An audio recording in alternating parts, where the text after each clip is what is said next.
don't see the game. Who created the game? Oh, they're Whiskey Burn. Okay. He's just creating it now.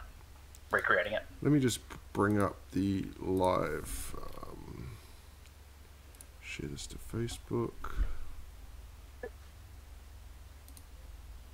Share group. XMH. How have you been bringing up the live ladder? How's that work? Oh, I just manually look at it and then enter the details in a chat in a text box that I put on the right. Yeah. Because I've got the files on my Google Drive. Yeah. So I just put in some information. This is Markus D. Yeah, just being nitpicky about the last video was the overlay was sitting too far down, so you could see space above your webcam. Yeah, because I was trying to play. Let me have a look what it looks like now. See if I think you can see the bar above. I'll just jump into this game just so that people can see.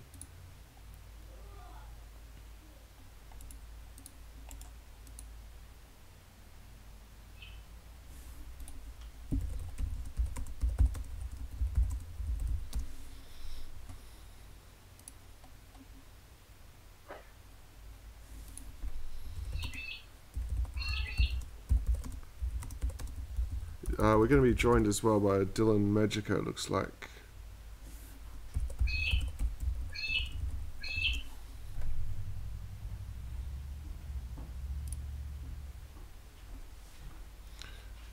Oh, he's found a new 2-drop, Direfleet Daredevil.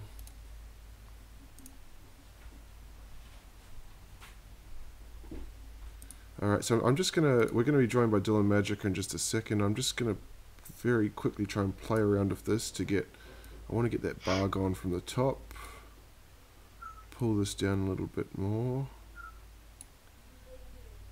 put my webcam up, put this up, okay, that sounds very Australian. Sounds like a bird. Yeah, welcome Dylan, joined by Dylan Magica. Good evening. So we've got three commentators now: Dylan Magica, myself, Matthew Tones, and Nathan Blewett. Hey. Bird yeah, I'm the man. one with the annoying bird outside. Standard Red Deck wins versus what's Oliver on? I haven't seen his hand. Blue-white approach. Blue-white approach, is it? Why can I not see? Oh, he's at the bottom. No, he's Red Deck wins. Markus D is blue-white approach. Yep. That's versus. Is this on the group server? Yeah. Yep. Okay. Okay, so everything looks like it's up and running. We're streaming. The stream's on a 3-minute delay, and I'm also recording, so I can go back and edit this tomorrow. Oh, that's right. I was putting up the live ladder. Just give me 1 second and I'll put that information up. This is from the East Division. I think Oliver's pretty much got it stitched up with a round to go.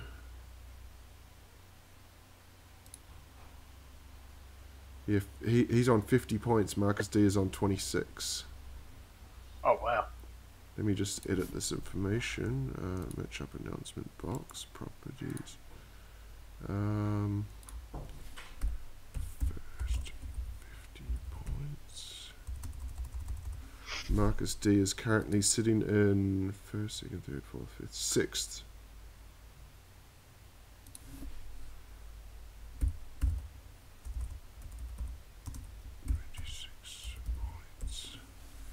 Okay, yeah, so I mean, for some reason that magic font on the right hand side on the stream, it looks like it says 50 PTS, but it should say 50 PTS points. The 0 looks like just a find a better font. that's the official Wizards one that you sent me. So Oliver's on the aggressive deck, and I mean we've been chit-chatting away here. It looks like the game's over already. Markus is down to 1. Yeah, he just took double lightning strike to the face and then swung in for 4, so it's 10 damage. Yeah, I really like that Direfleet Daredevil. That card's awesome. I just picked up a couple today. Okay, so he's got a Settle the Wreckage, 2 of them actually. So he's going to be able to survive the next turn, provided, because Oliver's only got 1 card left in hand. Lightning Bolt, what's it called? Strike off the top, and it's all over. Or Shock, but you can see two strikes and 2 shocks in the graveyard. Since you mentioned the Direfleet Daredevil, that card's actually starting to see play in Modern, actually. Yeah, I played it. I was playing online today, and like you can see there, he's playing around Settle the Wreckage. I really like that attack, yes. Yeah, I played against it today, and I was playing Coco, and the guy was playing against Stole My Coco with that Direfleet Daredevil. Oh, wow. I couldn't help but be impressed, though. He's got. It's really cool because it's just a janky Snapcaster. It's the red Snapcaster. Yeah, which is even better for Pyromancer because it can play both. I think the only kind of small downside to it is you can only play cards out of your opponent's graveyard. You can't play cards out of your own graveyard. Yeah, but if you already have Snapcasters, yeah, like it's a lot better blocker on the flip side, though. Mm. Because it does have first strike. Do you think it can be played in Legacy?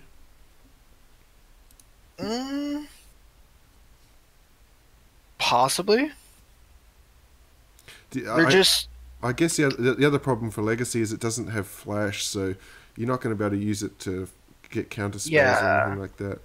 I guess you could main phase it to do like a Ponder. I would not be surprised if it sees play in like the red-white Death and Taxes deck. Like I'm sure some number gets played in that deck, but otherwise I don't think it'll get played anywhere else. So you can see he's just fired off his last Settle the Wreckage. Oliver's out of cards, but playing off the top. Markus has got 2 Essence Scatters in hand, so if Oliver can find any burn spell, it's over. Even a Sunscorched or a Shock would do it. Yeah, drawing pretty live here. Dylan, have you got a new microphone? No. Why? The quality sounds really good tonight. Interesting. No, like I've just used the same headset I always have. It's quite a nice one.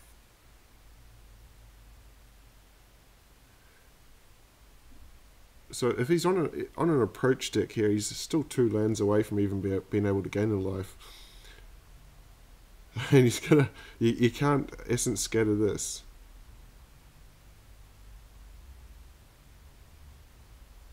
You can see Oliver on his red deck wins. I don't think he's ever seen so many lands in play before.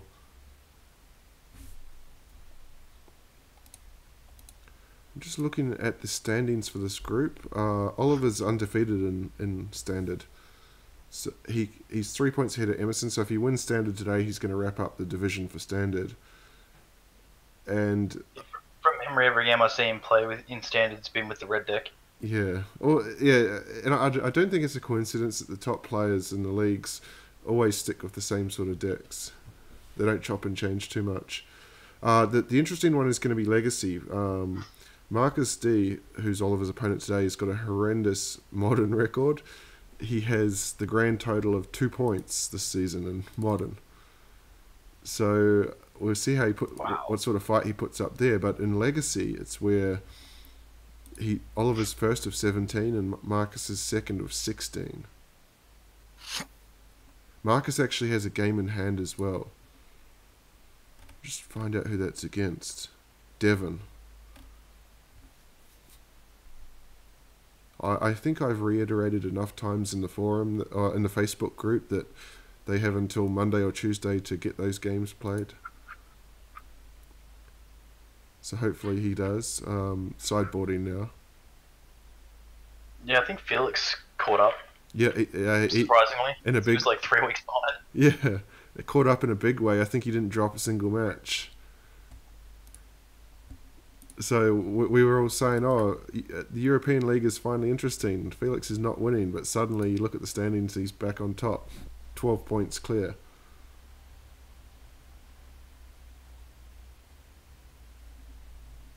Yeah, absolutely stomped me. I couldn't do anything about it. His opponent in the last week is Luca Marini, who's actually one of the only ones that can beat him. So if Luca's currently 13 points down, but with a game in hand, so he could cut that to 1 point heading into their last match. See who Luca's got. Like, I'm so crazily close with in the modern match with the elves. Yeah. I got him down to 4-1 game and 5 the next game, and then just crap draws got me nowhere. So I was like, oh, come on. All I needed was any card that could have just let me get through. Yeah, it's okay. They're back in now. I've seen quite a few matches this season where, if you just look on paper, they're really one-sided, like 2-0, 2-0, 2-1. But if you watch the actual match, they're a lot closer than that.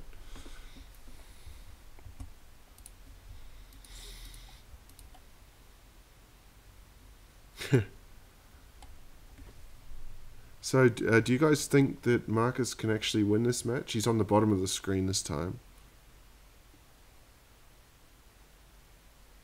He does not want to keep that hand. Yeah, I think. Yeah, that's what I was about to say. I don't think so. Especially after like you lose game 1, like you gain some stuff, but the power of the red deck's just so much that like approach just has a hard time. Yeah, I think he just needs so many stars to line up to get through this. But yeah, as you say, I don't know if I would have. Oh wow, he kept it. Yeah, and I wouldn't have run that plains out first either. He must have kept it so that he can cycle out the farmland. And he's just going to flood this game. That's bad. He can. Those Hypnos can. Oh no. He's got 1 essence scatter. Like this is going to be. I mean, it was definitely not a keeper, but if I was, he's going to essence scatter a Bomat Courier. Oh no. I bet he wishes he had that on turn 1. Okay, he's drawn a Settler Wreckage. I can only guess here that he kept this, and I'm trying to justify this, thinking, hey, I've got so many lands, I must just draw continuous spells now. You really don't want to stumble against a red deck. So, like, it's nice that you have all these lands, but it's also not good because you have so many lands, if that makes sense. Yeah. Like you've just said, though, man, if he does just draw into answers, then it's paid off, 100%. But if you, like we've just said, if any of these next few cards is lands, he's just going to suffer. And you can see Oliver, they're choosing not to do anything, not to play a card on turn 3, instead Lightning Strike. Despite the problem with the approach decks is even if he draws answers, he still needs to keep up with the mana that the red deck produces. Like the red deck's extremely low to the ground, so if he draws like cats outs and stuff, he's going to eventually get overwhelmed. And you can see now the Essence Scatter on the Bomat Courier. He's probably okay. He's got a Fumigate now. I mean, that is one thing about the approach deck, especially I play the blue-white cycling, which is still essentially an approach deck. Once sideboards happens, it's full of answers. I actually love the red deck matchup. I don't often lose to red deck with my Cycle Drake, but that's because I've got so much filtering. But if it's just blue-white approach, I'm not sure he's going to be able to draw as much stuff to get the answers as quickly as he needs them. Yeah, I think he's got his eyes pretty firmly set on that. On getting to 7 lands here. I think that's plan A. I don't know about what's plan B, but I'm interested to see the next attack, because does Oliver swing in now, or is he going to hold something back to test for a Settle the Wreckage? So there's no point fumigating there because that Rekindling Phoenix just comes back.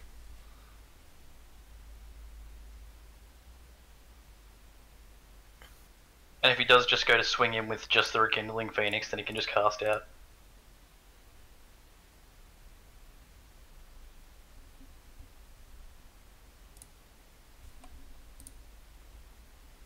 I don't know. He has so much gas in hand that he could probably just attack and test for this, like the wreckage. I reckon he's going to swing Pia and Orthopter or the Phoenix. I'd probably lean toward Pia and Orthopter just for a turn and see, dip his toes and possibly chuck an Earthshaker counter in there as well. I think that would be enough to bait out a Settled Wreckage. Particularly as Markus has got a cast out in hand, he can cast out that Phoenix. Yeah, so that's what he's going to do, the Pia and the Thopter. Yep, and he gets even better value for it.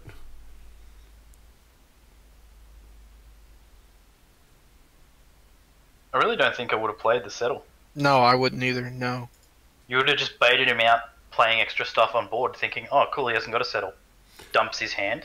Yeah. Well, then like if he activates the next Pia... turn. Yeah. I think what I would have done if I was Markus just for that turn was to take the 3 and then cast out the Phoenix, because then you're free to fumigate whatever's on the board at your next turn when you untap.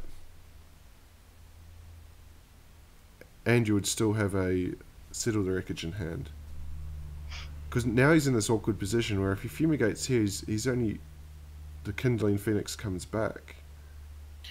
And all these haste threats are going to get eternalized out of the graveyard. He should have just cast out it on end step, the Phoenix, and then fumigated.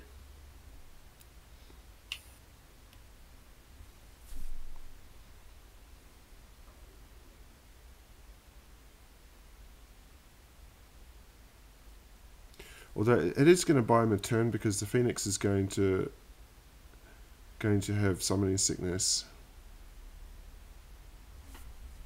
I'm pretty sure the Phoenix comes back with haste. Let me have a look at that. I'll just bring that up.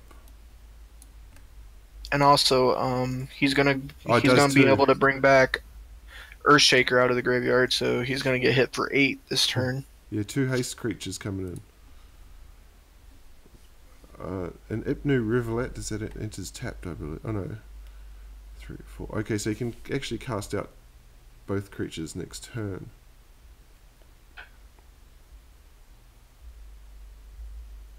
See here, this is land he wouldn't have had he not cast the Settle. So it's all come down to him playing the Settle when he shouldn't have.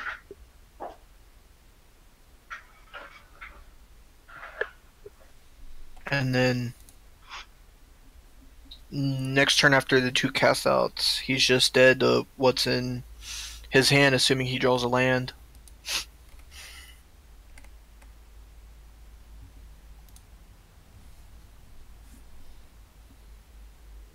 Yeah, he's going to put him to 8, and you can see in the grave, he's still got 1 more Earthshaker in the grave.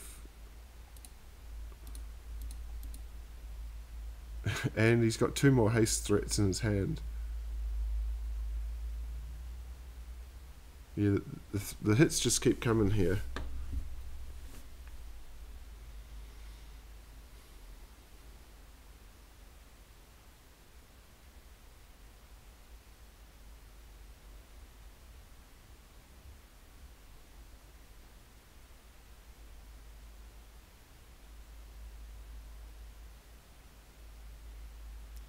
Second Phoenix inbound. And Oliver doesn't actually have to do anything here. He's got lethal on board. He can just swing these 2 first.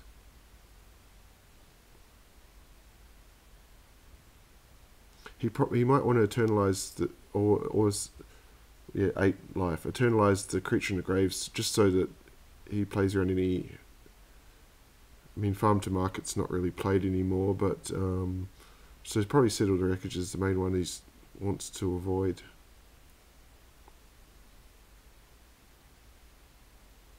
I would just swing these 2 creatures. Yeah, so he's going to eternalize from the grave. He's playing around spot removal here. But yeah, as I said, I don't think white-blue plays any spot removal these days. Other than cast out, obviously. Ah, yeah, cast it.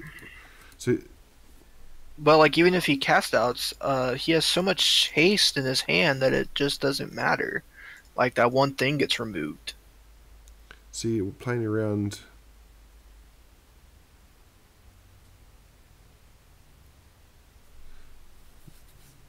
Playing around the Settle the Wreckage there.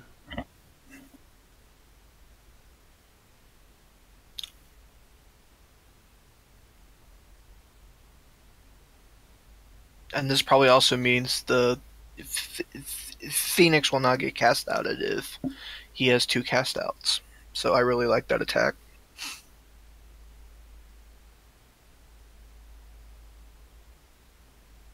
So yeah, so I think Markus is kind of on a back-to-back approach or bust here. Alright, that'll buy him a turn.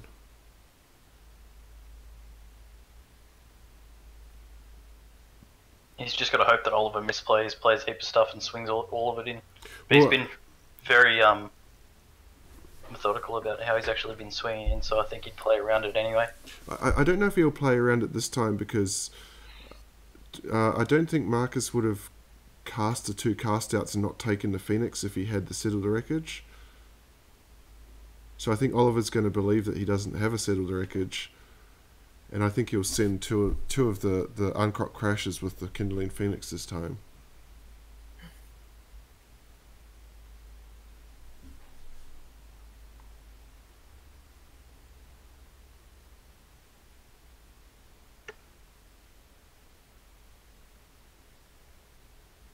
To see if that's the line he's going to take.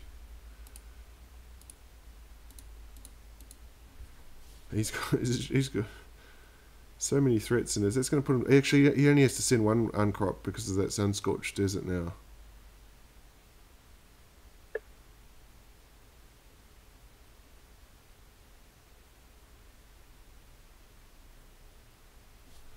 Just checking Markus's graveyard. Only seen 1 settle so far.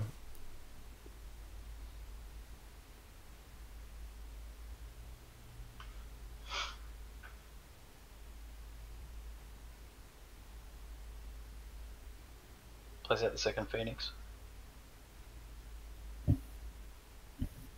Yep, so here comes the Crasher. So he still has that other one, so he can just repeat this process next turn. I would probably just attack with the Crasher.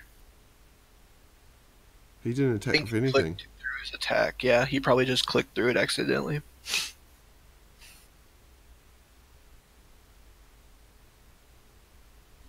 Now, he creates the games, and I believe he has rollbacks turned off as well.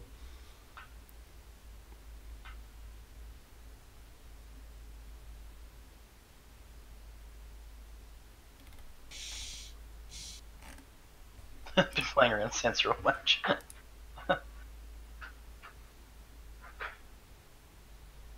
I mean, Felix actually did a rollback today, and it didn't bug out at all. I was actually surprised. On all the other servers it does, but apparently not on this one.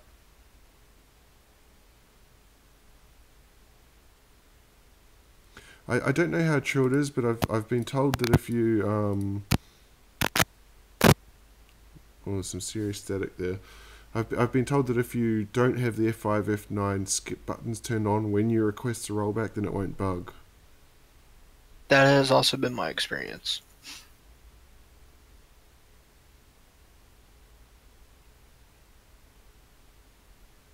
Okay, let's see what we got this time.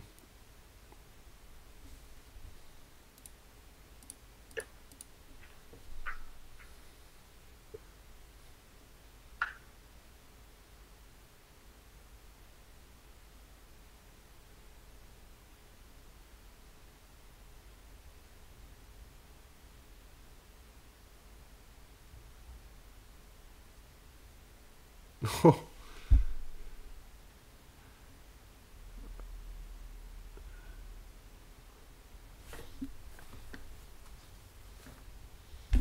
So another Rekindling Phoenix is down.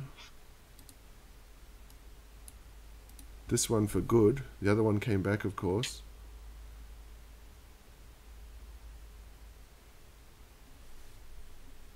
This Glimmer is going to have to be really good for Markus.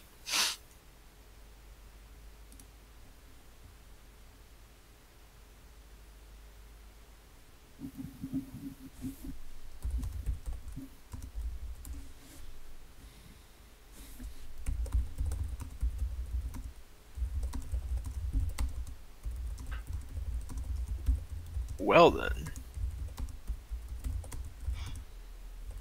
Oh, he's got some options now. What is he going to play? Well, he could authority the consoles into approach, authority the consoles into Caracal. I probably just want to. You probably just want to approach, right? 1, 2, 3, 4, 5, 6. Just to get as much life as possible. That and like if you just randomly, I'm not draw another one, you win the game on the spot. Yeah, I like Dylan's first suggestion. This one here, authority into approach, because it means that you're safe from any haste creatures the next turn, and it also gives you a clock. But he's gone for a Caracal instead. So if he played down the approach, then he knows, right, I've got to survive. Was it 7 turns and I'm set? Because all he's going to do here is take a hit from Rekindling Phoenix, and he's going to be forced to play the approach next turn anyway.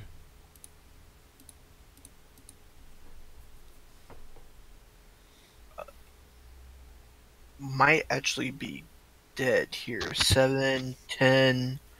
You can play Uncropper, play Earthshaker. Earthshaker makes one of the 2/2s unable to block. And crop makes the other 2/2 unable to block. I like the uncrop on the board. Which leaves him having to block with Regal. But no, like he wouldn't be able to block with anything because 2 on crops and the Earthshaker versus his 3 creatures. Yeah. No, the second Uncrop wouldn't be able to do anything because of authority. Oh, right. So Earthshaker coming in stops something from being able to block. One of the crashes exerting stops something else, but then he can just block with Regal. But it's making him have to block with Regal. But he's just swung in for free damage with Phoenix anyway, so it doesn't really matter.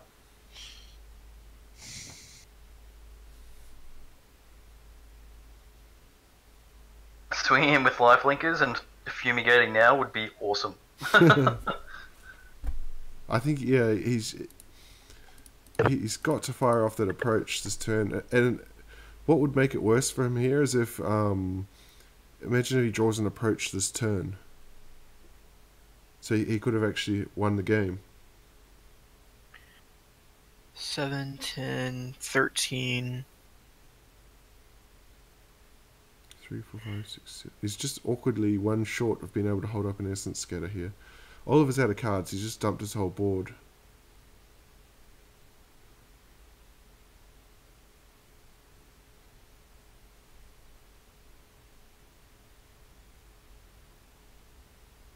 Do you swing him with the lifelink cats because they're not going to be able to block anyway?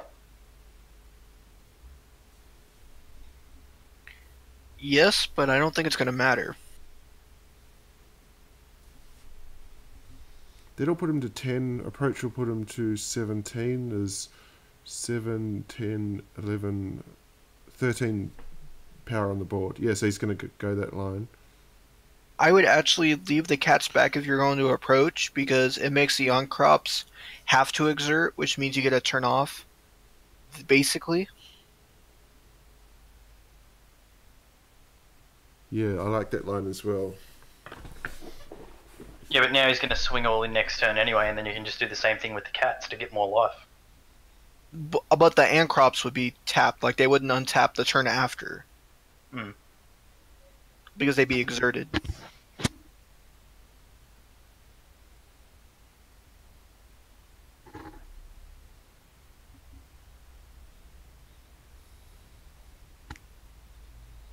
Okay, so now he's 7 cards deep.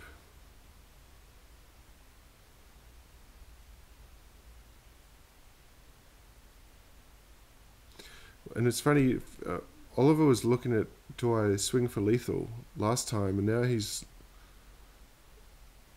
let's see if he's going to exert here. I believe I've covered that up on the stream, yeah, so those that watching can't see, but what have you covered up? The sequencing of what happens when you make plays, so they can't see if it's exerted or not. At this stage, no exertion.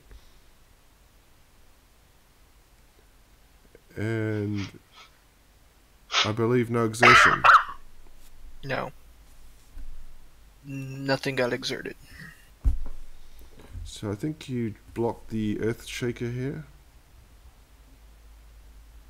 No blocks were declared. I don't know about that. Goes to 3. But this Caracal doesn't actually have lifelink anyway.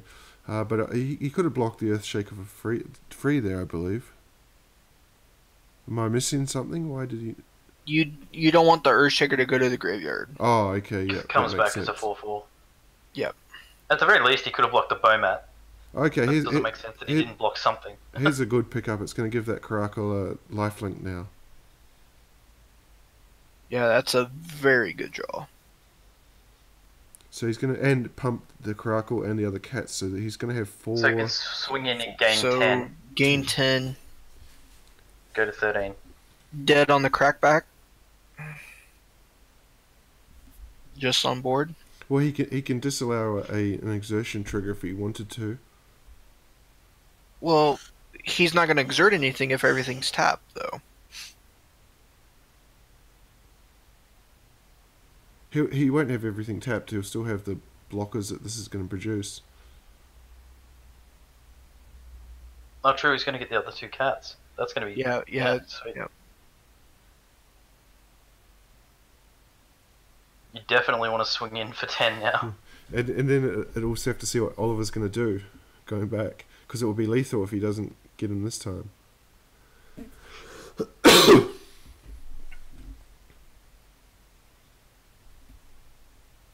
Come on, Marcus, swing. He has to try to get this game over with.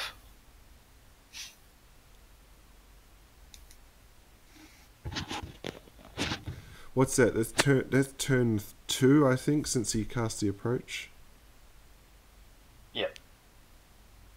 Come on, the whole lot has to go.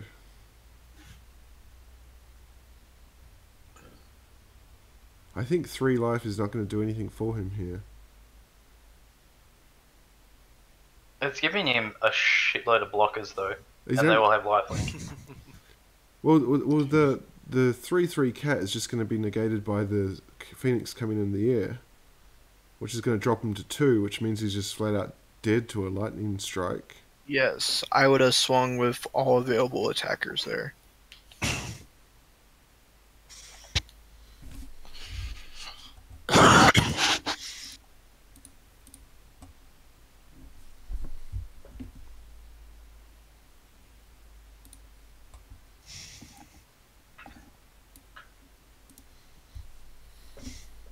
What would be really funny if Oliver got one of that card, the Direfleet Daredevil we were talking about, and glimmered, and then found the lightning strike.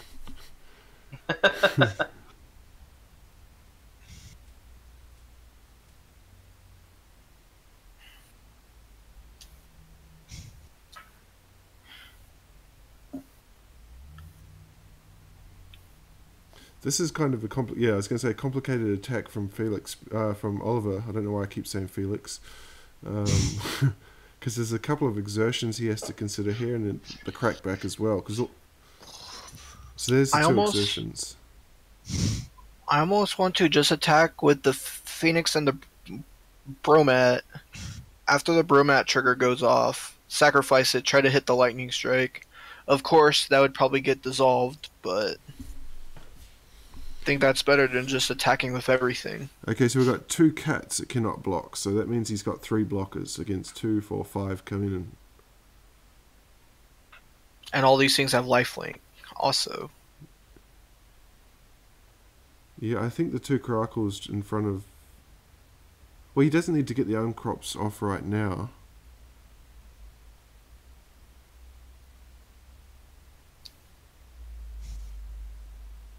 I think if you're going to block the uncrop, I would have blocked off the Caracal.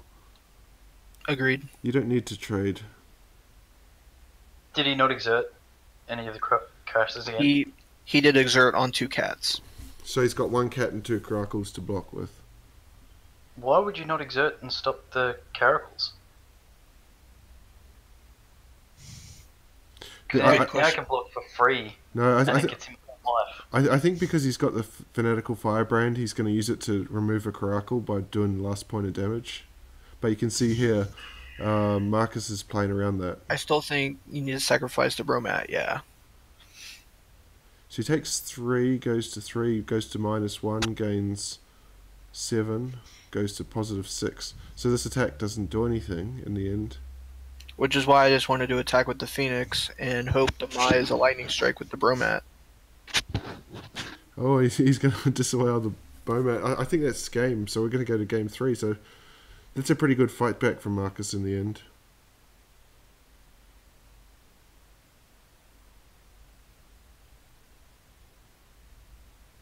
I believe he's got lethal on board. Yeah, that should just be a concession. Yeah, 9, 13, 17 damage on board coming through. Very dead. Yeah, so yeah, that's a pretty good fight back from Markus.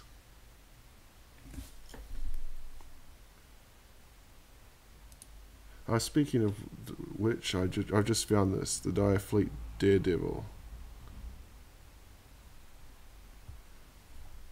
A very cool card. We might see it in game 3. Well, game 1 took about 3 minutes, so that was quite a fight back there. There's all the knuckleheads.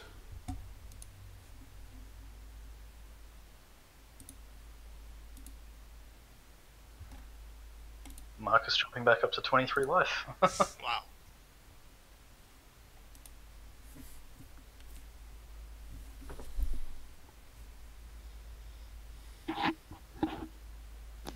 Yeah, I think if Oliver goes back and watches the video again, I wonder if there was a different attack he could have done when he had him down to about 7.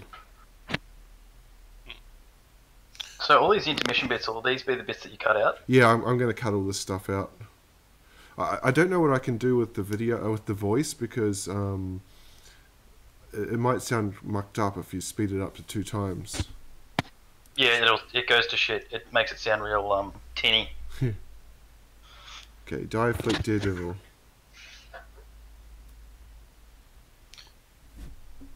It doesn't work. Oh, it still works pretty well to just cut all the excess out. Yeah, I think we really need to get the videos to absolute max 40 minutes for the 3 games.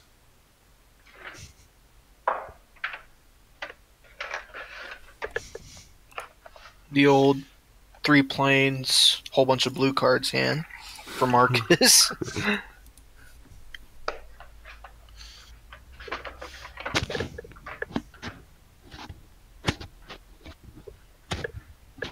Hey, how do you guys view the cards when you're watching a game? Sorry to jump in on commentary. Right click on the board and ask to view hands.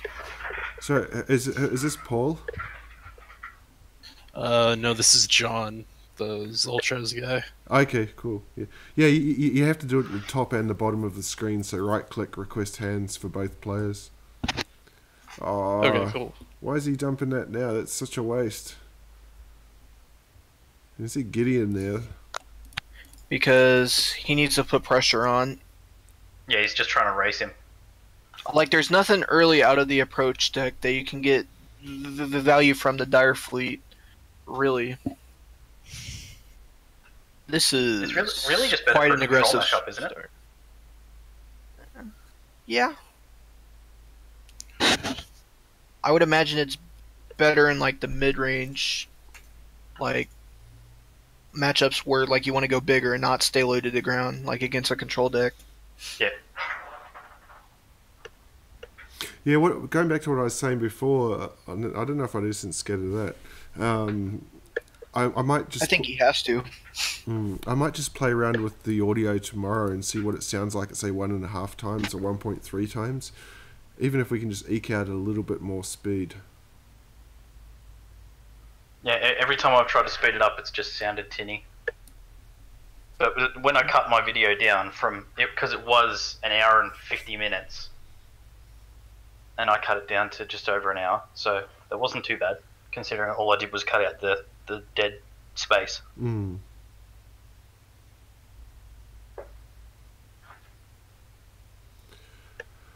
This is interesting. The old G-boy. Well, it is going to kind of be a distraction for Oliver. Although if Oliver finds a 3rd land and dumps it, Uncrop crashes, and it's just 1 turn. Yeah, it's just dead. Yeah. Yeah, I think like what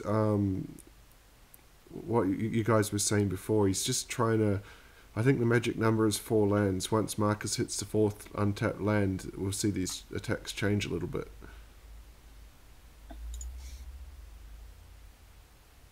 Thing with Gideon too, it's a planeswalker. Oh, there it is. Of the trials specifically. It's a planeswalker that if you are behind, it's useless because it's just going to die. But if you're in front, there's probably better cards you can be playing. Yeah, I mean, sounds about right. I think because it's 3 mana, you know, people are just attracted to 3 mana planeswalkers. But yeah, I agree 100% with what you say. It's even when you play it in modern, you never really want to be zeroing it to get in most of the time because you're playing around things like Path to Exile. It could probably work in tokens because you've got all those blockers to protect it. But I don't understand why you'd play it in an approach deck where you've got none, if any, creatures.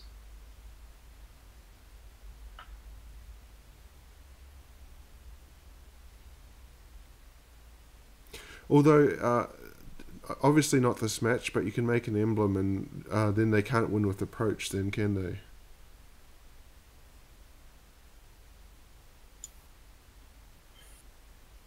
Yes. So that might be why it's in the sideboard. He might have just incorrectly brought it in here.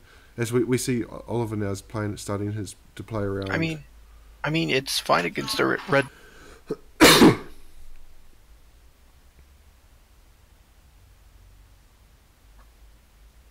Oliver's starting to play around Settled Wreckage now. But his entire board is just primed to be wiped with Fumigate. There's nothing that can come back there.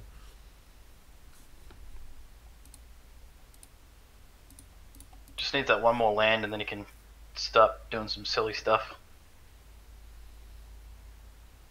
Chandra has her Glory Ringer in hand. Yeah, I think this is going to be pretty good. This is going to swing. If Oliver doesn't hit land next turn, I think this is big time in Marcus's favour.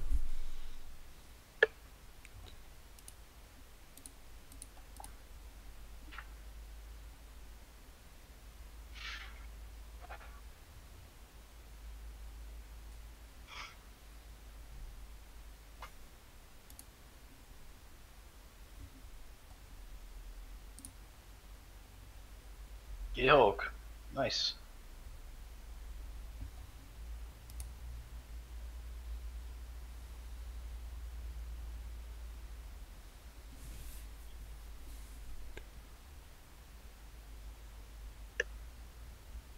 Yep. So big turn coming up for Oliver here. He's got to hit this 4th land. The only downside to that is he hasn't got mana up for that Essence Scatter when Hazoret goes to come in. I think he will go for Chandra here if he gets the 4th. Oh. I think Markus might... That's rough. Yeah. Markus is going to start pulling ahead big time now. So we're going to see all these lands up in a Torrential. What targets does he have in grave? A Supremo and a Essence Scatter.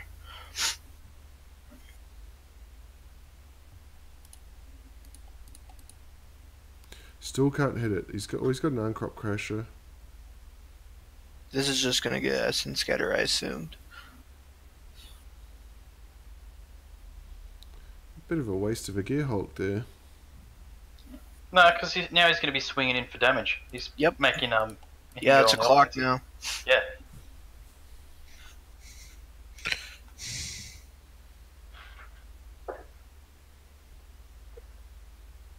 But there isn't a Braid in hand, which is going to answer it. But that will be his whole turn, and I think Markus is fine with that.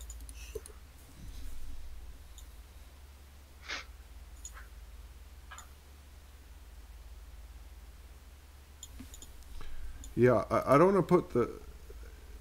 I don't know if this is an Australian saying. Nathan can enlighten me. Is it put the moz on somebody? Is that the saying? Put the moz on somebody? Put the what? Have you heard of that? Never heard of that. I have never heard of that. It's like to jinx, kind of to jinx them in a way. I'll say jinxed. I don't want to jinx Oliver here, but I see a pattern here where he leads the league for virtually the entire season until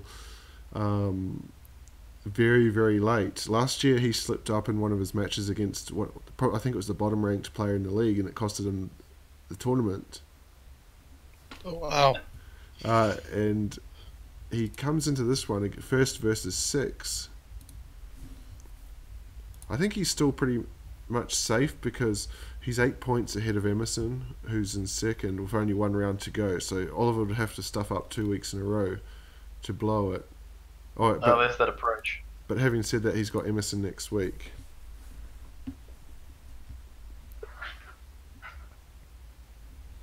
Yeah, so just for those following the standings, if Oliver can pick up 5 points across the 3 matches today, then he wins the division. So that's his first goal, I think. Is that standard? Right.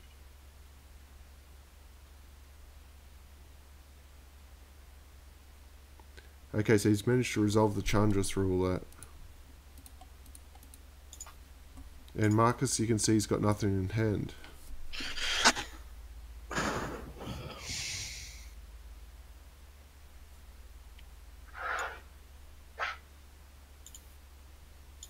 So he's got seven turns to survive.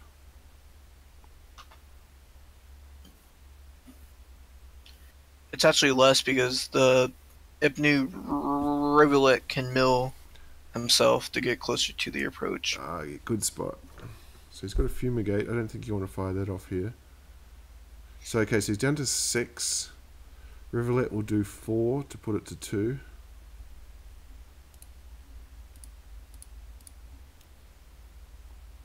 One of these cards is going to get eaten by the Essence Scatter.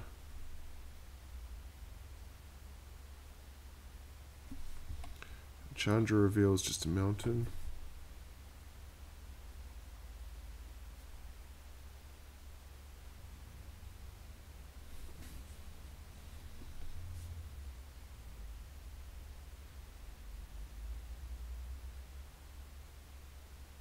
Okay, so he's got 1 card left in hand.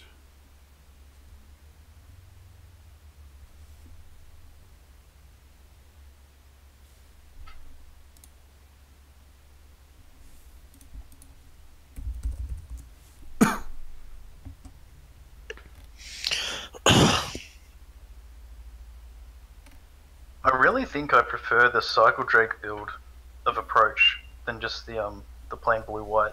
Yeah, I like it as well. Having said that, I've picked up 5 points in a legal season with it. Okay, so we're down to 2 cards. He's got to survive 2 turns now. Chandra's nearing ultimate.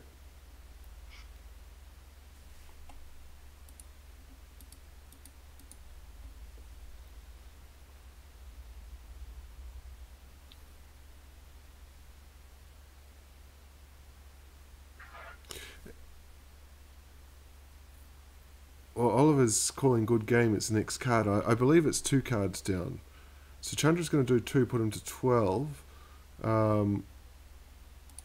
Glorybringer can put him to 8. Bomat Courier can put him to 7. No, actually, don't play the Bomat Courier because you can play it off the Chandra ultimate next turn. So I think Oliver can actually win from here.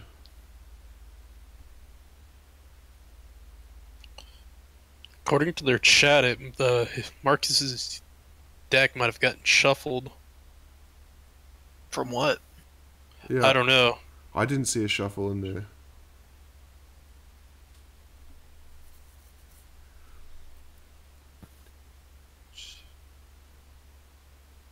Because Chandra's ultimate will do 5 damage, so he's at 9.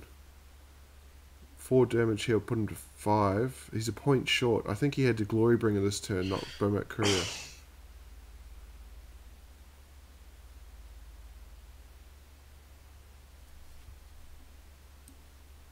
Well, it pings for the damage now. Takes 4. Well, drops to 10. Glorybringer could have put an extra 3 points on there to put him to 7. He's still dead on board next turn. No, I think he can just it's not. ultimate and then play Glorybringer and swing. Yeah, that's right. Yeah. But there's the approach. No, I believe approach is 2 cards. Oh, it was. So no, that's why he was asking. Did he shuffle? He must have thought he was meant to draw it last turn. Okay, so that's a bit of an upset there. Indeed. I don't think many of us picked that one. So Oliver goes down 2-1 in Modern. He needs to pick up 5 points. He still picked up one of the points that he needs. I'd like to say I did say the approach could do it. Just needed to draw answers, and he did. Yeah, so these guys are going to fire up some Modern. I'm going to load that game and then very quickly get some water. With the intro sequence, the little X-Mage players thing that we got happening, are we putting music to that at all? Yeah, it's got music. The one that I put... There wasn't music on the first one. No, the first one didn't have music, so I had to go back to him and get him to add the music, which he did. Okay, cool. And I think I posted the one with music in the group today. I'll send it over to you right now. Yeah, that's the thing too. Yeah, can you actually send that to me so I can put it on my videos? Yeah, where is it?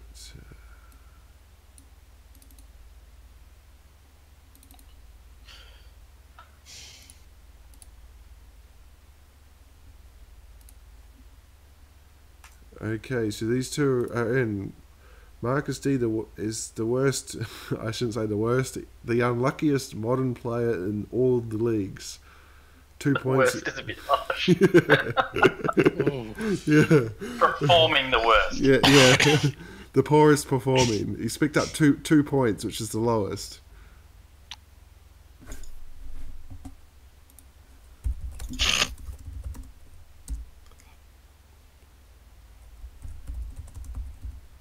Well, I don't think he realizes one of the commentators is a teammate. I don't know if I should have said that. A team is it John? Is your last name Harmon? Yes. Okay.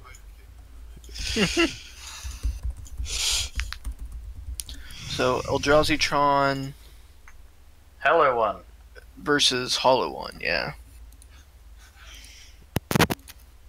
I'm not familiar with the Hollowone deck. Is this a new one for Modern? Yeah, relatively. It's pretty new. You basically just loot. Most of your creatures have graveyard recursion, but then all the stuff that you discard allows you to play Hollowones for free. Yeah, like it's almost like Dredge, but it's much more explosive and more resilient against graveyard hate. Because you can just play a bunch of 4/4s.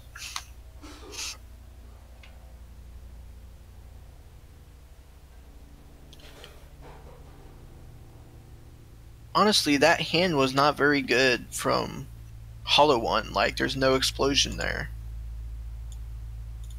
Yeah, it's slow playing because you can just play lands and play creatures, but that's not what you want to do. You want to be able to loot. I don't know why you mulligan it. Like, there's no payoff here. Like what are you just gonna play a Bloodghast turn 2?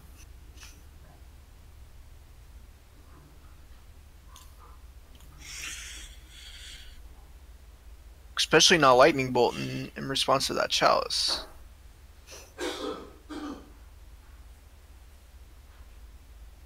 And that gets rid of all except his Goblin Laws for the looting. Mm-hmm.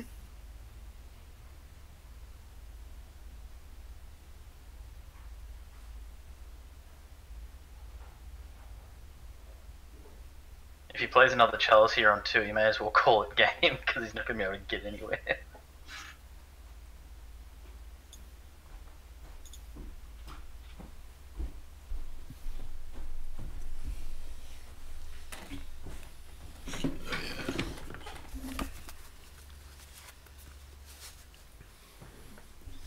Okay, so I just went to get my water. I can see what.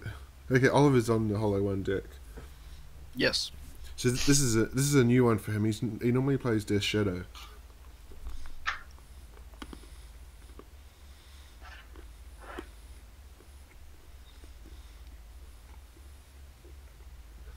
Get some damage in.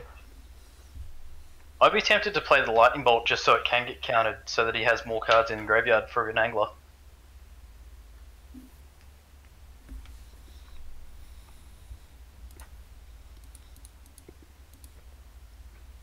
Well, he's not going to like what he sees here. Just take the Hollowone.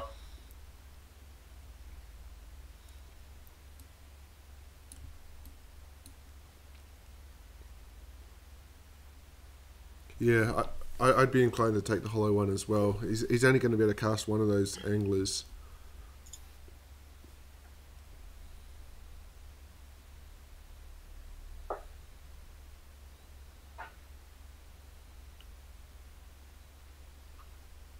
And unless he draws a turn, unless he draws another land here, Oliver, he's 2 turns away from being able to play the angler anyway. By the time he lightning bolts, has it rejected and can get the mana back.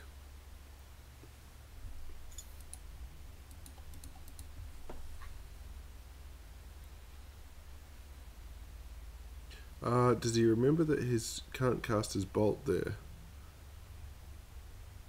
I'm surprised that there's no blocks.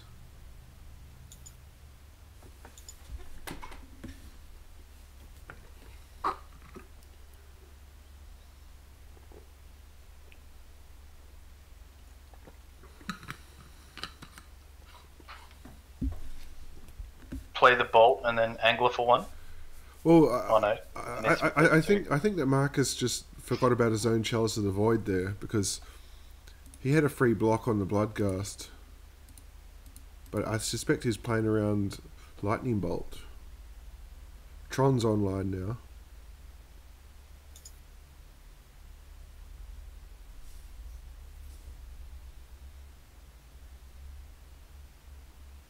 Swinging in for 9. Ugh. That's a 2-turn clock. Yep.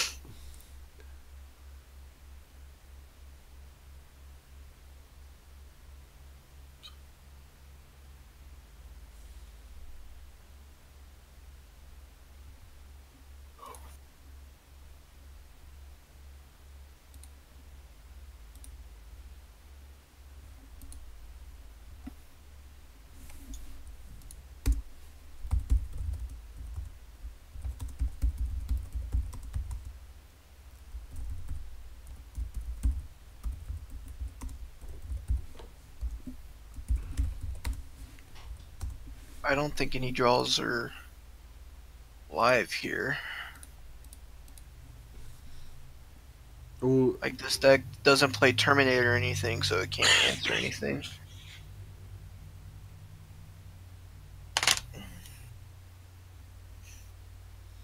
A Gurmag Angler can actually buy him a few turns, because he's going to be able to trade with the Reality Smasher and then the next turn play another Angler to stop the Thought Not Seer.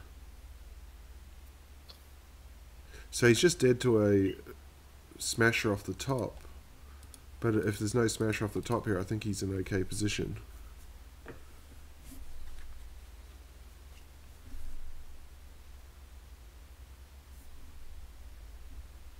Both players on 8. It's a close game. So see what Markus can get off the top here. Oh, no longer a close game. I was just about to say, if he draws Karn, the game's over too. Yeah. Classic Tron move. And the irony of that is that Oliver's been playing green-black Tron the last couple of weeks as well. Wow. I hate Tron. I wasn't going to say anything, but people know my hate for Tron and Blood Moon.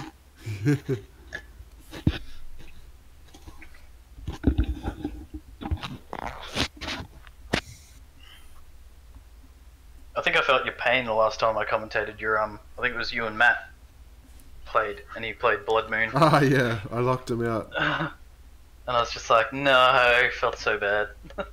Especially when I usually play a two-color deck to try to play around Blood Moon, and Yeah. there's times where you still can't. Like, it's just frustrating. Well, my match earlier tonight, I was playing Bob Debonese. He's on mono blue, so my Blood Moons were useless. How'd you go tonight? He beat me 2-1 in Standard, and then I beat him 2-0 in Modern and 2-1 in Legacy. Nice. You'd be up there now, wouldn't you? I'm undefeated in Modern, and I've lost one match in Legacy, but my standard score is horrendous. I've picked up 5 points all season in Standard, and 21 points in Legacy, and 24 in Modern. So where are you sitting on the ladder? Second, but Josh Grace has to play. He could go back to the top. But our division actually is going to looks like it's going to put 3 people at least into the finals. So but the interesting one is Tony Wachols. If Tony doesn't pick up 4 points in Modern this week, then I win the Modern position, and then I play Tony in the last week anyway. So I've only got to take a point off him in Modern to get the Modern place. So I'm sitting nicely in Modern. I need Josh Grace to slip up in Legacy. See who he's got.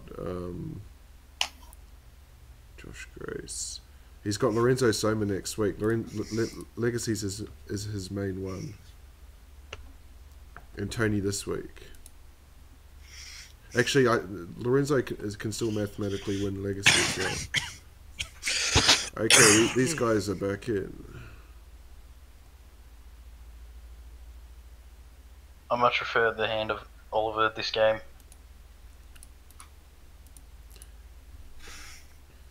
Well, he's going to get a Chalice for 1 again. And you can see all his dust there, but Markus has kept terrible lands, basically. 3 do-nothings. Fire off the bolt while you can.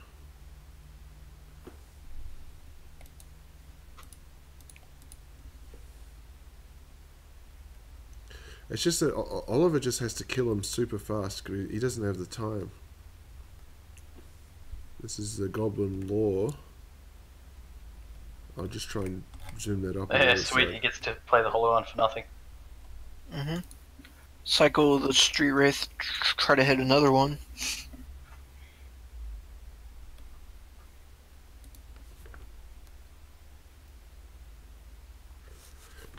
Is it Burning Inquiry? You can actually, or is it Burning Wish? I forget the name of it. You can actually do that turn 1. Burning Inquiry. Yep. You see Ancient Grudge there, but he's not going to be able to flash it back once Crucible hits his turn. Yeah. You Angle actually next can. turn though. That's going to be wicked. Yeah.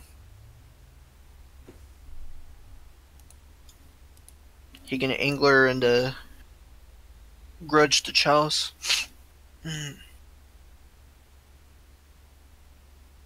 But the Ancient Grudge, is it when you flash it back? Is that considered cast? You may cast but it has this. a converted mana cost of 2. Ah. Has he got the green source for it? Fetch with. Yeah, fetch a Bloodstained Mire.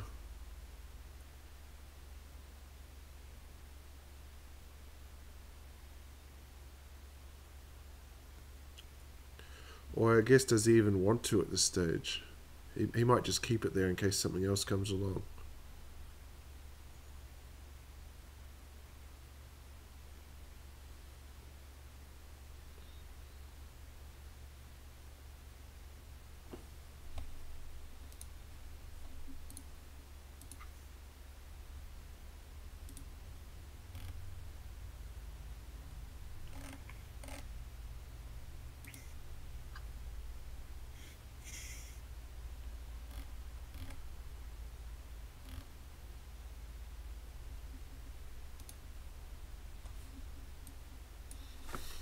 Okay, so he's got a 9. Yeah, it's a 2-turn clock on the board again. This is 13.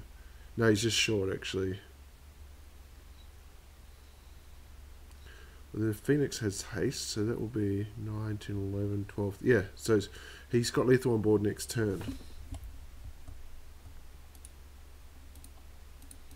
So he's going to have Markus dead. Oh no, Eldrazi Temple.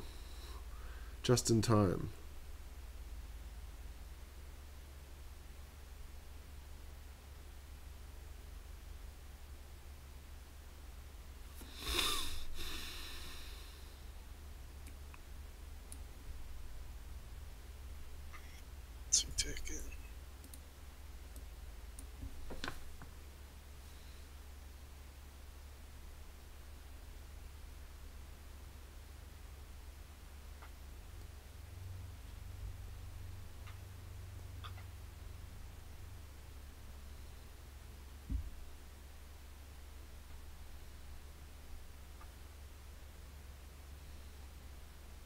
And he draws another one anyway. So, well, he doesn't have lethal here because of the Thought Knot. Still swinging with everything anyway. Yeah, just trade the Hollowone with the Thought Knot. See, that I wouldn't have done. I wouldn't have played that land. I think he'd take that one back when he watches back later. Yeah, this is exactly why I wouldn't have played the land. Yeah. You could have just left it. Although it's irrelevant now because the Bloodghast is still going to get haste when it comes down, but I think he's just dead anyway. 2 life left. We're going to go to game 3.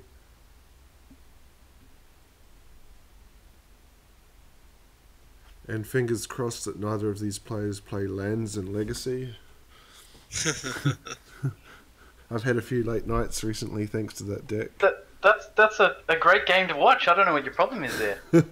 I mean, if it was probably 7 o'clock at night, I wouldn't have a problem. But 10:30, it's like an hour past my bedtime. I'm not so keen. I mean, watching the lands match up is still better than the Miracles Mirror match post or pre-top banning. Oh yeah, that one I have to agree with. And I'm not a huge fan of Delver these days either. It's like, yeah, I've seen one too many Death Rat Shamans. Personally, as an Elves player, I kind of want to keep Death Rat in the format.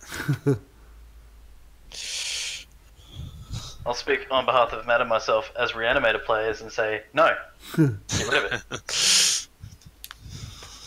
I believe Matthew's in the Dredge player too, right? No, I play Reanimator. Reanimator, my bad. That's what I meant. Yeah. But yes, as a Dredge player, part-time, Death Rat sometimes is bad.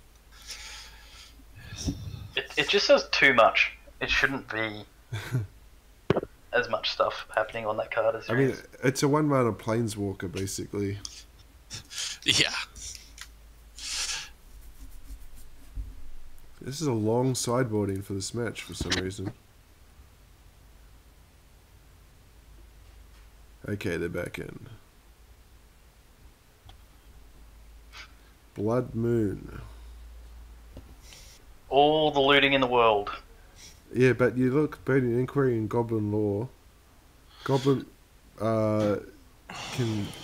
he might lose that Blood Moon very quickly. On the other side, I don't like that hand at all. I hope he hasn't kept that.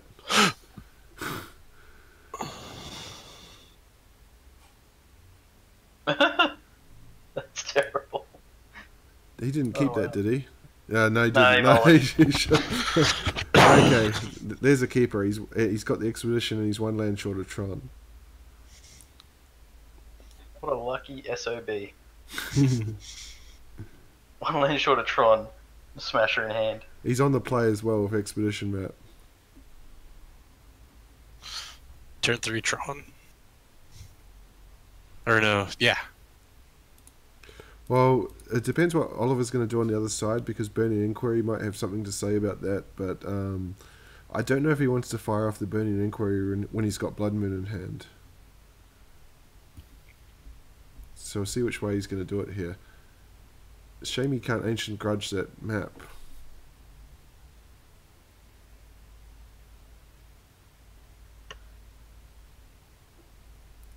That's a lot of lands. Oh, wow. I mean, he can probably get rid of the Ancient Grudge here if he wanted.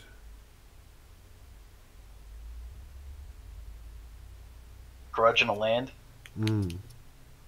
Because he's not going to get that Expedition map with the Grudge.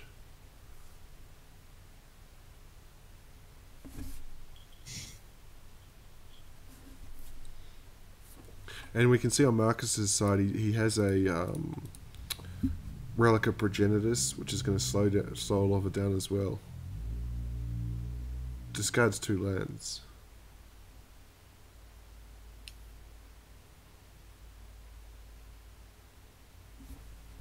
Now, what's the play here? This is. I think this is going to be a big call here. He might be tempted to play that Relic, but I don't think so. Surely not. No, he's going to just go for turn 3 Tron.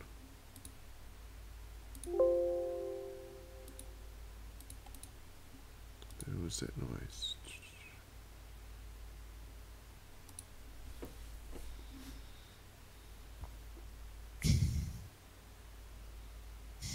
Okay, so Oliver's will be sitting pretty here for turn 3 Blood Moon, but unfortunately for him, he can see Tron on the other side. He'll be crossing his fingers that there's no play. Yeah, he's got the sad face already. If it was Khan, it would be game over, but I think he still has a chance against Reality Smasher.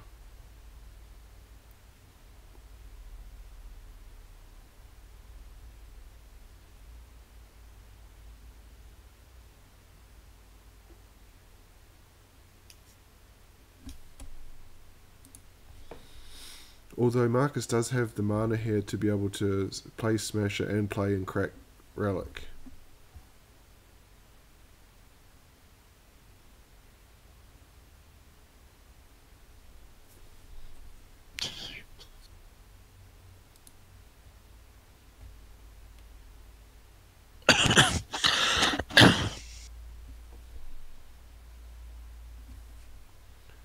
So big... Oh, he's going to go the Chalice route instead. Well, the Chalice here, he's just cut off his own Relic. And Oliver's going to help him out.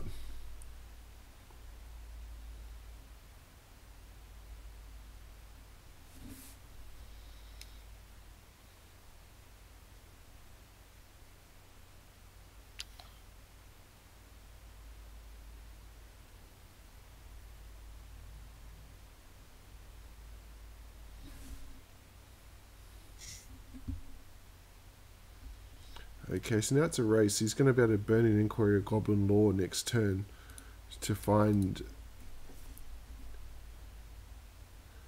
the Gurmag Angler to stop that Smasher. A Relic here, I think, would seal the match.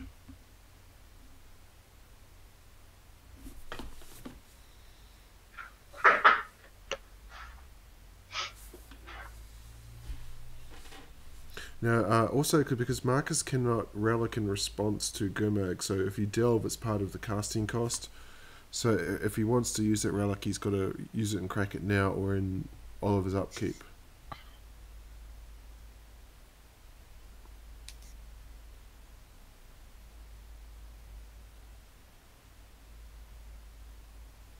See if he does it here in the upkeep.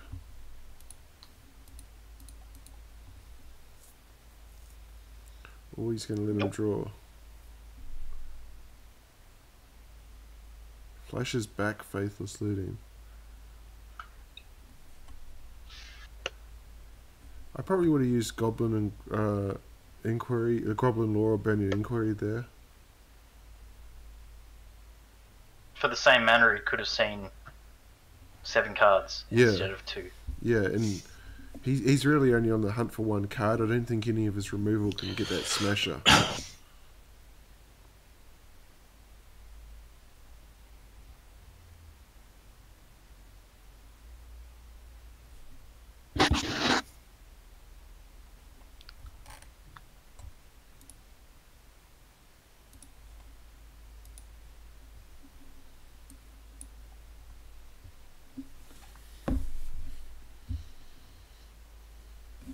So that he's taken 10 cards in the grave. Because the thing here as well, the problem for Markus is that he doesn't have colourless mana. So even if he draws a Smasher or a you can see a Reshaper in hand, he can't play any of these cards.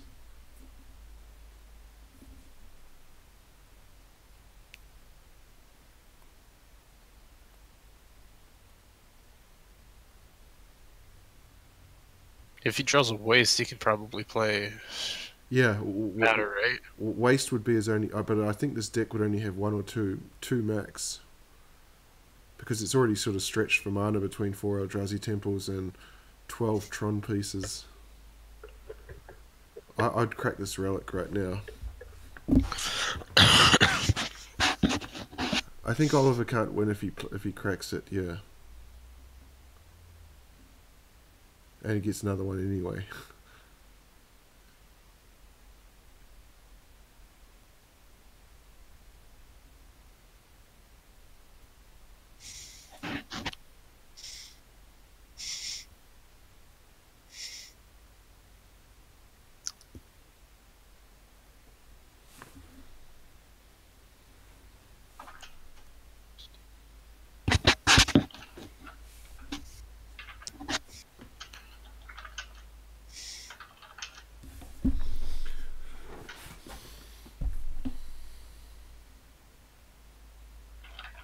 Because he needs to play 12 to get... 7 mana to play Angler. As he drops to 4. He can't play a 1 mana spell to put cards in the graveyard now. Goblin Law will put 3 in, but it takes 2. He can cycle 1 Street Wraith.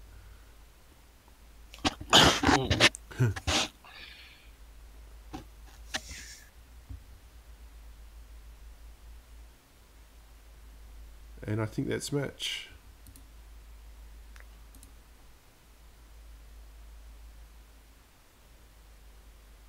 And we're going to go to Legacy. Now the fun begins. Well, this is the interesting one. Actually, that's Marcus's first win in Modern this season. He entered this on 2 points, grand total of 2 points for Modern, and he's just picked up 4. Earlier you had said Oliver needs 4 points or 5 points to... He needs 5 points to secure the division, to win the division and get the bye for the finals. But he's only picked up 2 points. That means he's got to win Legacy now.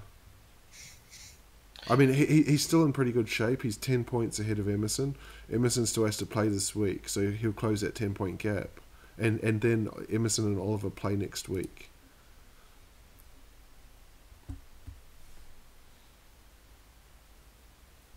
But this is season 5 of the league. Emerson and Oliver are kind of perennial rivals. That they're always battling it out at the top every single time. And sort of the thing that I said about Oliver that might have jinxed him is that he's every single season in the league, he's always the front runner all season. Until come the very end, he has these massive upsets. Last year, he lost to the bottom place player, and then he just bombed out. This year, he's just dropped points to the guy that's only got 2 points all year in Modern, all season. Sorry.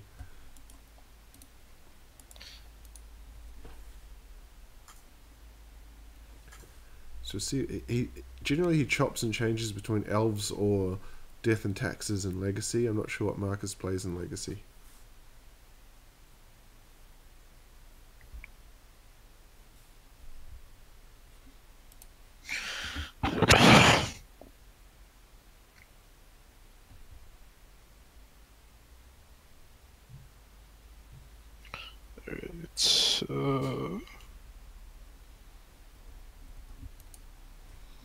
Okay, so he's back onto his Death and Taxes build. Omnishow, is it? For Marcus?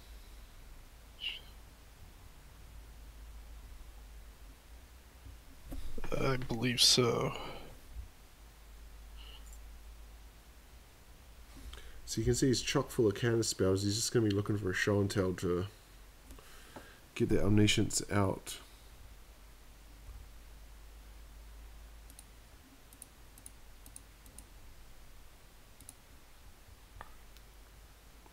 No white sources though for Oliver.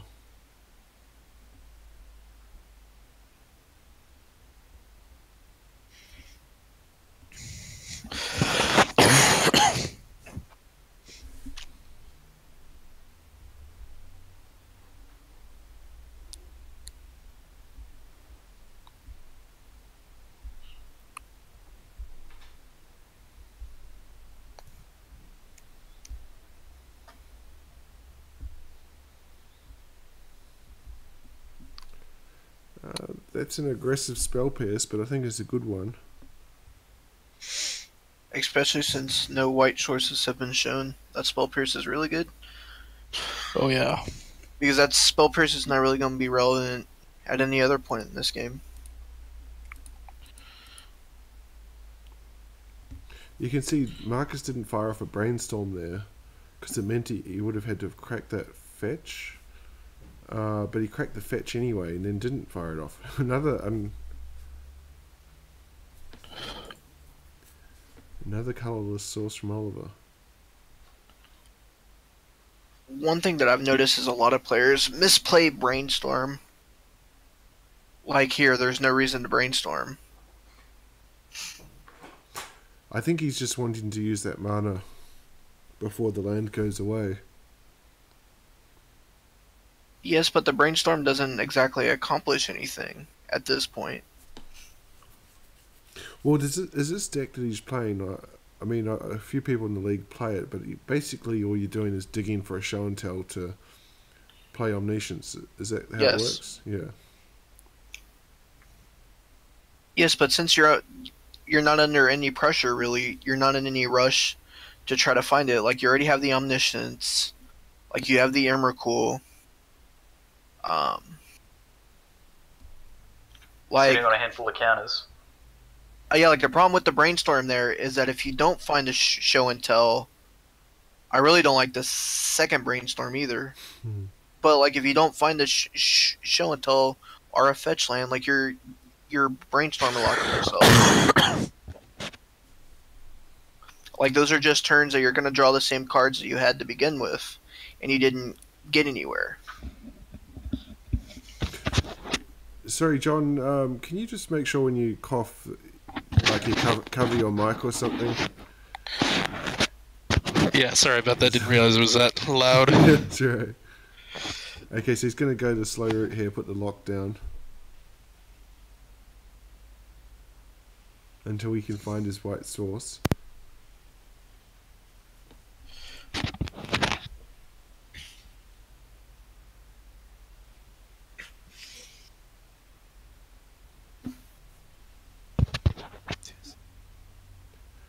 Yeah, I think the difference in these decks is the preordain, isn't it? The sneak attack doesn't play preordain. The omniscience version does. I'm pretty sure Sneak and Show plays preordain. It might actually play Ponder instead. Actually, now that I think about it, let me find the list.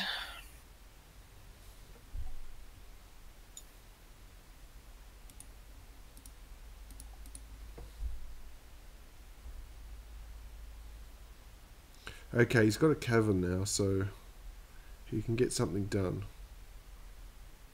But he'll be looking over the other side and thinking if he wants to or not. Yes, Sneak and Show usually plays all three cantrips: Brainstorm, Ponder, Preordain. So.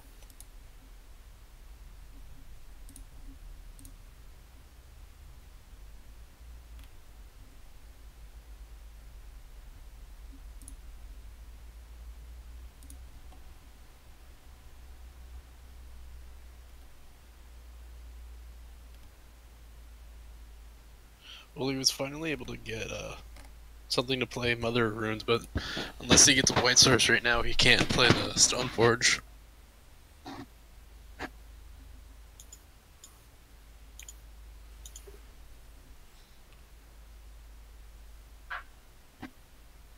Another Rishidan Port. Yeah, I think he's pretty hardcore on the tapping down lands plan here because it's the only thing kind of keeping him in the match.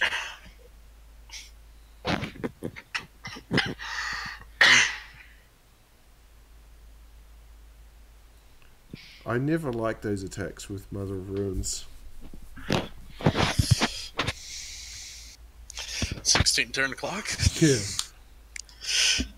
Well, I mean, she can protect herself. You can tap and protect yourself, and I think it's far more valuable than, you know, chipping away for a point.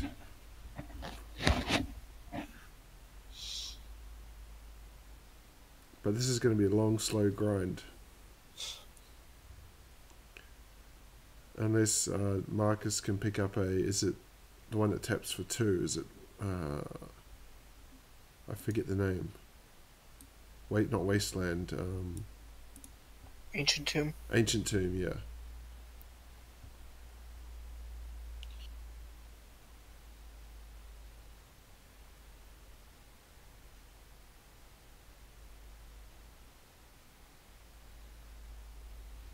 Okay, so he's only going to be able to tap down 1 this time.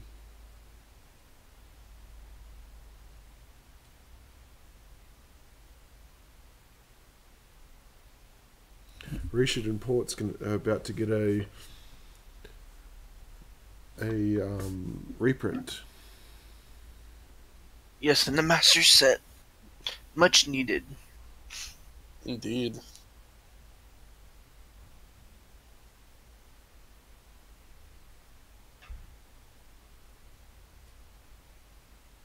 I'm a bit surprised they didn't reprint Force of Will, because it's Force of Will and even Deathrite Shaman are probably the 2 most iconic legacy cards, and they didn't feature in the Masters set or iconic Masters. I'm pretty sure Force of Will was in Iconic Masters, or was it Eternal Masters? Eternal, which Oh. I think is 12 months ago now. You don't want to reprint it in every bloody Masters, though.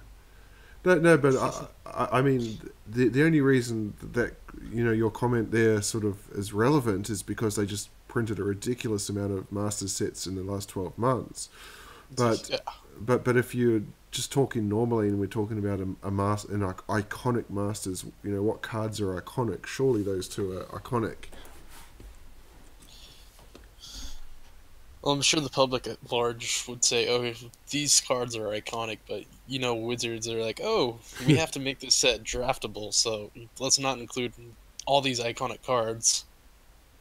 Yeah, and I think that Gavin Verahe, or whatever his name is, he sort of addressed that in an article just before the set came out, talking about the importance of being able to draft it. But I don't draft, so I don't really understand that side of things. Interesting choice on the double Mother Room. Or The only thing I care about the new set is that Relentless Rat is dropping to Pauper. but have you seen I'm going to brew the shit out of that deck.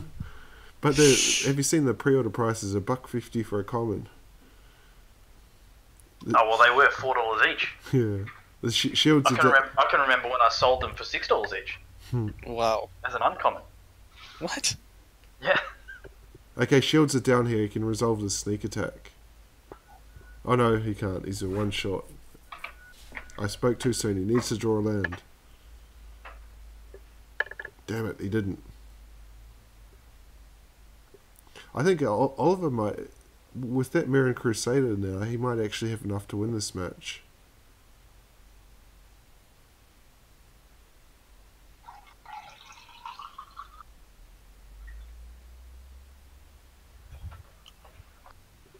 Because it's double strikes. He's got 6 damage. It's a 2-turn clock.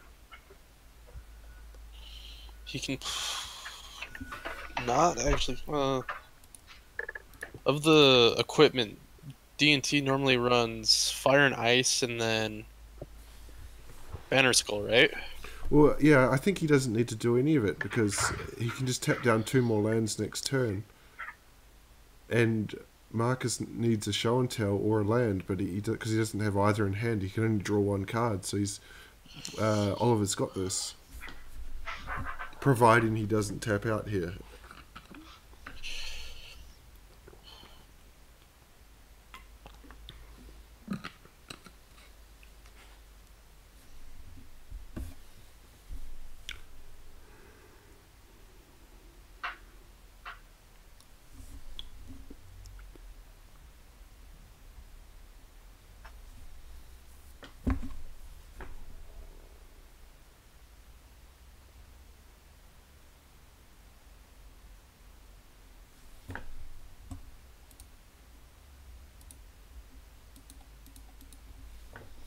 So all of those Rishadan ports in the early game that were costing him, and see now he gets a show and tell, ironically, but he's 1 land short. And they end up winning in the match. Oh, sorry, the game, not the match. So we're going to go to sideboards now. Oliver needs one more win to scrape in. Sorry about that. Right. I was playtesting a Brood Legacy deck the other day against Oliver. I've made a Stasis deck. So it's got 4 Stasis and 4 Winter's Orbs. Yeah. And then it's got a 4-cost artifact. Artifacts untap during my opponent's untap step. And then it's playing a heap all the artifact lands. Yeah.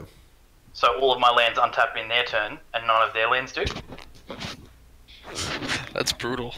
You sound like a monster. I was.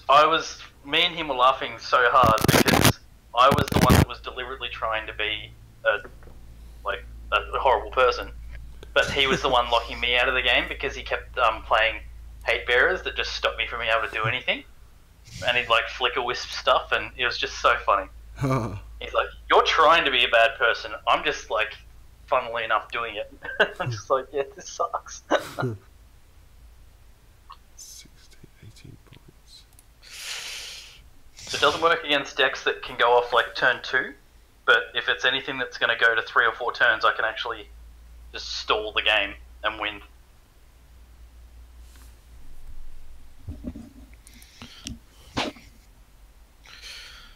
Now with those, would you? I believe it was out of Origins. Insult Artifact. Yeah.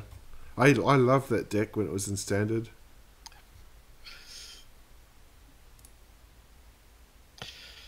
What deck's that? It was a blue red artifacts deck. So you play turn 1 the indestructible artifact land that's legal in Modern and Standard, Darksteel Citadel. So you play turn 1 Darksteel Citadel, turn 2 you play Insult Artifact on the Citadel, and it's a 5/5 flyer. It's indestructible. And then you just kind of protect it.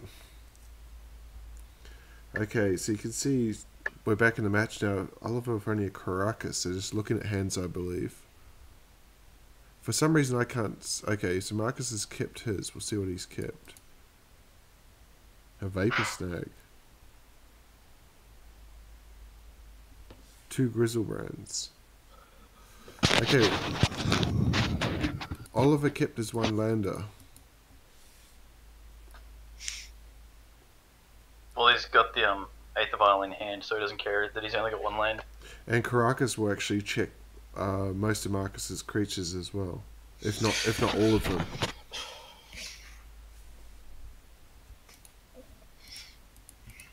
It's like, I sneak this guy out, Caracas. Yeah. Aww. The only problem is he's going to be able to do it twice a turn, and Caracas actually taps.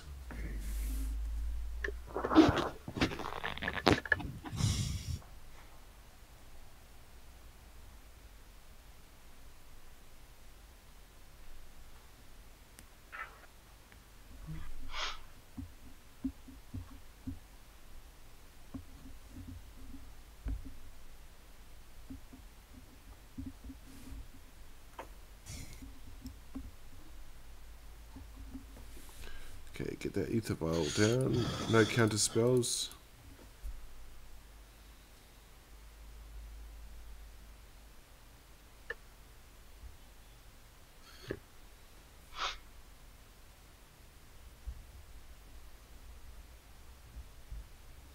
But Oliver's deck actually has a lot of cards that can battle this one, like Containment Priest will shut down Show and Tell. And if he has Pithing Needle to name Sneak Attack, it's basically a lockout.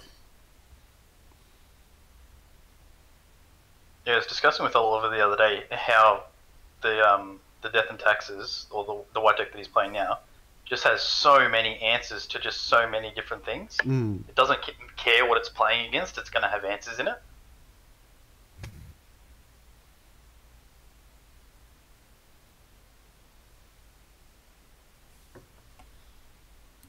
So he finds a Batterskull with the Stoneforge.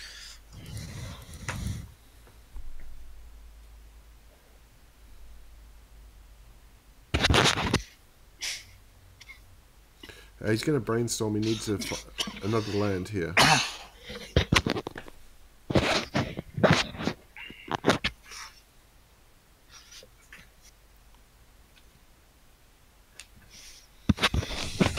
But actually, if Oliver finds a containment priest, it shuts down both of Marcus's avenues to victory. So he can use Recruiter of the Guard next turn to find it. Well, Marcus can just play the pedal out and then get sneak attack on board. Yeah, but sneak attack can't sneak anything in with the containment priest in play.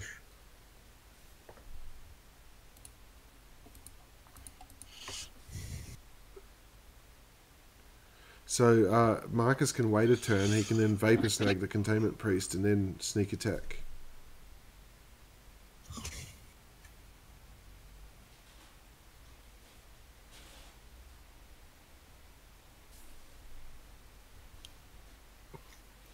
Well, he brainstormed and he didn't find a land there.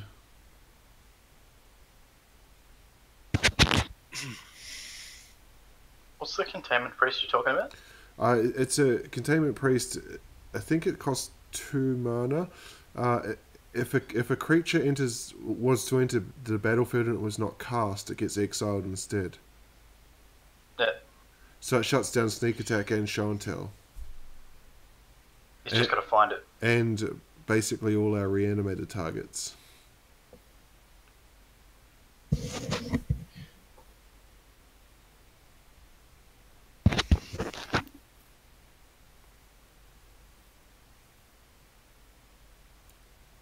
So he's just got to play the Recruiter Guard and fetch it. Yep. And I'm not sure. Let me just look up how much mana it costs.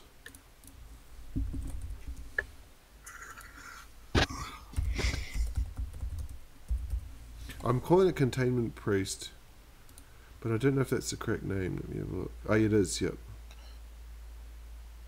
Yeah, if it has flash and it costs 2 mana.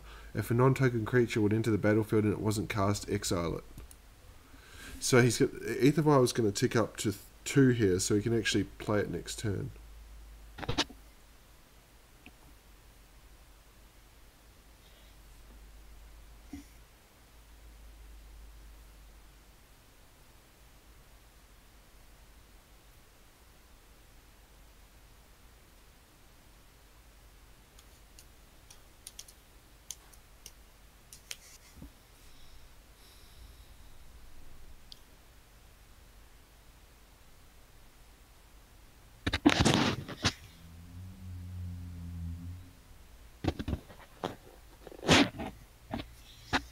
I'm not sure. I don't think Marcus didn't do anything there. I don't think that's the correct play. Because Spell Pierce is pretty much useless in this matchup.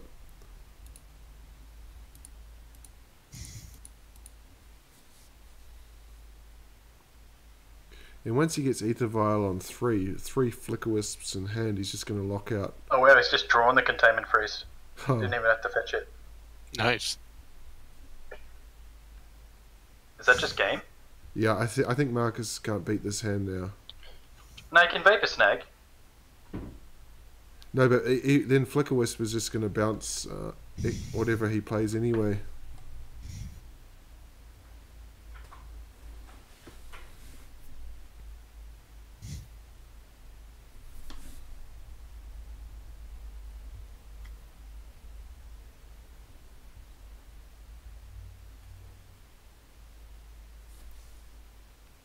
Okay, so he's going for it here.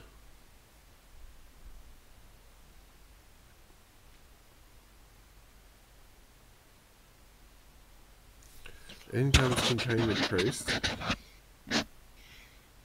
He can actually. Because Flicker Wisp hasn't got flash, so he can Vapor Snag the Containment Priest. Yeah, but the Containment Priest has got flash, so he's going to Vapor Snag here. He's just going to flash the Containment Priest straight back in.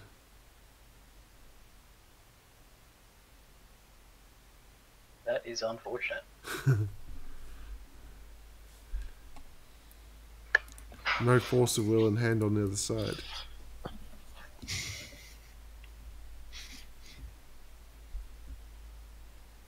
Oh yeah.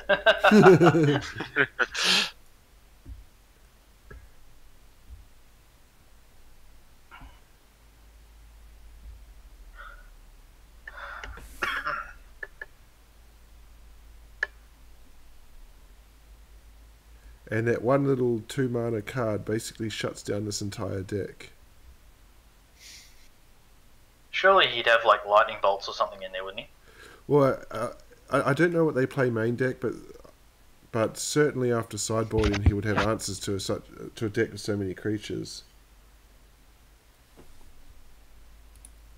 But you can see the Ether Vial goes up to 3, so Flicker Wisp is just going to protect it anyway.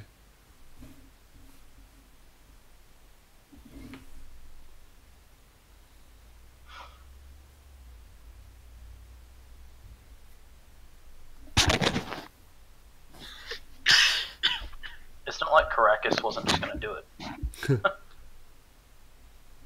Yeah, I mean, I quite like this Death and Taxes list. It's like when you first look at it, it's like it's nothing much, but it just seems to go together so well.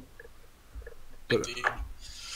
It's so repressive. Yeah, and I think Containment Priest is the all-star, but at the same time, it's like Flicker Wisp does a ton of work. There's just so many options here. If it's one thing at a time, he can just play Caracas. He can just have the Caracas and bounce it. And that land by itself could just lock him out of the game. Without him having 3 Flicker Wisps that he could just... So you can see, end step here, he can Flicker Wisp in and get rid of Sneak Attack. And Sneak Attack doesn't actually come back to the next end step, which would be the end of his turn. Oh, he's going to do his Recruiter of the Guard, is he? Find Oh, another no.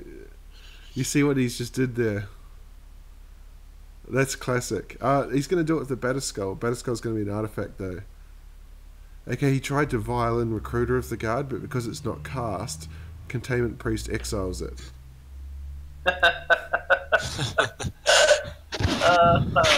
Wow. So he's not going to be able to actually violin Flicker Wisp to protect his own Containment Priest. He's shut down his own vial. Yeah.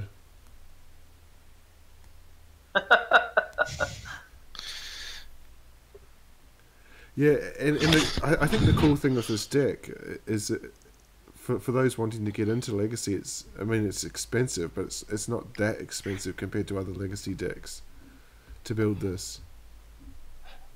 I think the vials would be one of the most expensive things in it, wouldn't it? Yeah, $25 each for the vials. I think Caracas is about $30. And with the reprint of Port, it's a little bit cheaper now. Yeah, Port. I think it might settle around $30. I'm guessing. Stoneforges can be had for about $10 each. It still costs you quite a lot though, because it's like every second card is a $10 card. Yeah. Like between $10 and $15. So excluding planes, by the time you buy the deck, it's still going to be quite a lot of money. It's just not the thousands of dollars that other decks are. Yeah. Indeed. And then you have people like me who are like, oh, I gotta foil a deck out. Yeah. But foiling Legacy is... Okay, so Marcus has conceded now. I think there's no way to beat that hand. And so Oliver got there in the end. Just.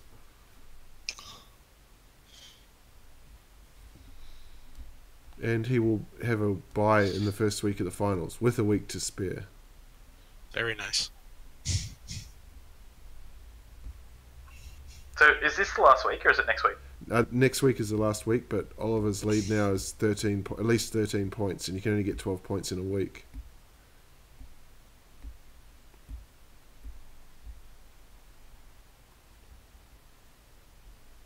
Oh, Marcus says, I think I have one out. What's in his hand? If he had a lightning bolt, that would work. He's like, nope. I think I have one out. Nope. Omnia, whatever. Oh yeah, he could sneak in Omniscience, because that's not a creature. And then he can just play cards. Yeah, without paying the mana cost.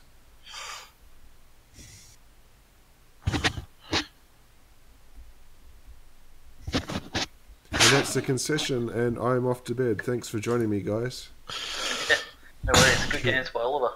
Okay, good night. Dude.